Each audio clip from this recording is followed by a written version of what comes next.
bienvenue dans ce 15e épisode de ma série sur le Inktober 2020. Aujourd'hui le mot est outpost qui signifie avant-poste en français.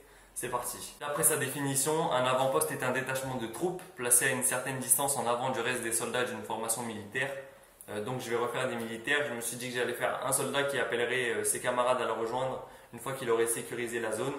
J'ai surtout réfléchi à de quelle manière les autres soldats allaient être cachés. D'abord je les avais mis derrière une paroi ou derrière dans une tranchée, etc.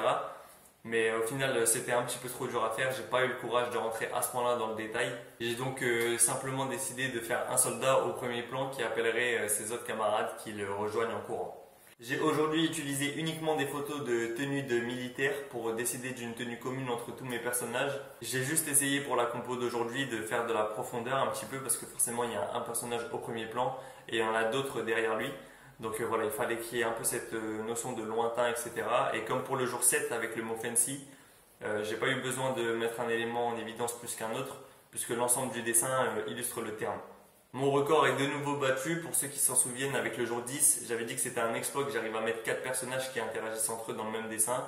Et là, 5 jours après, j'en ai encore rajouté un, voilà. Là, on a 5 personnages qui interagissent entre eux. Je suis plutôt satisfait, en plus de ça, il y a beaucoup de détails. Donc même si j'ai juste dupliqué la tenue, ça rend quand même bien. Malgré tout, j'arrive pas à être complètement satisfait de ce dessin. Les visages de mes personnages sont pas vraiment fous.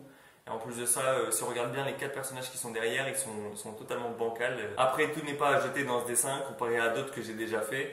Mais bref, c'est tout pour ce 15e jour. Je vous donne rendez-vous avec le 16e. Le mot ce sera rocket, qui signifie fusée en français.